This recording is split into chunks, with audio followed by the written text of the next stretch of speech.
Hello everyone, welcome back to our YouTube channel Appify. So today in this video, how to add to wishlist on Temu app.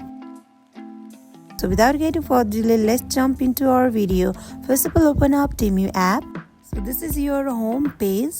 Here select the stop that you want to add to wishlist. So let me select that stop.